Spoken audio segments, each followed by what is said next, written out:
Hi అండి, అందరూ ఎలా ఉన్నారు? Welcome to Indraja homes. ఈరోజు మనము శనగపప్పు ఉద్దిగుండ్లతో బజ్జీ వేసుకుందాము. దానికోసం ముందుగా మనము ఒక 1/4 కిలో శనగపప్పు, ఒక 50 గ్రామ్స్ ఉద్దిగుండ్లు అయితే సరిపోతాయి. ఈ క్వాంటిటీ చూసుకొని వేసుకోండి. వాటిని ఒక 4 అవర్స్ 5 అవర్స్ నానబెట్టుకోవాలి.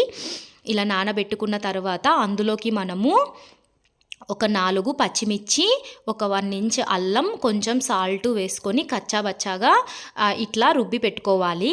అలా రుబ్బి పెట్టుకున్న దాంట్లోకి మనము ఇప్పుడు కొన్ని పచ్చి నువ్వులు, తర్వాత చిన్నగా తరిగి పెట్టుకున్న ఆనియన్స్, కొత్తిమీర యాడ్ చేసుకుందాము.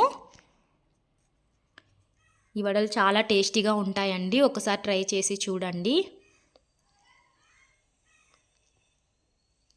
ఇలా నువ్వులు ఒక 1 స్పూను యాడ్ చేసుకొని పెట్టుకుందాము. కచ్చాబచ్చాగా ఉండాలండి పిండి, మరి నున్నగా గ్రైండ్ చేసుకోకండి. ఇలా అన్నీ మిక్స్ చేసుకొని మనము ఇప్పుడు బజ్జీలు వేసేసుకోవడమే. ఆయిల్ పెట్టుకొని ఒకదాని ఒకటి తర్వాత అన్నీ ఒకే సైజులో ఉండేలాగా చూసుకొని మనం బజ్జీలు వేసేసుకోవడమే. చాలా ఈజీగా అయిపోతాయి.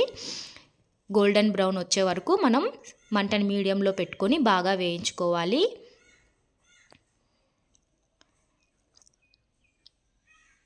ఇలా వేగిన తర్వాత గోల్డెన్ బ్రౌన్ కలర్లోకి వచ్చిన తర్వాత ఒక బౌల్లోకి, ఒక ప్లేట్లోకి మనము సర్వ్ చేసేసుకోవడమే. చూసారు కదా ఎంత టెంప్టింగ్గా ఉంటాయో, తినేకి కూడా అంతే టేస్టీగా ఉంటాయి. ఇవి రెసిపీ నచ్చింటే నా ఛానల్ని సబ్స్క్రైబ్ చేయండి, లైక్ చేయండి, షేర్ చేయండి.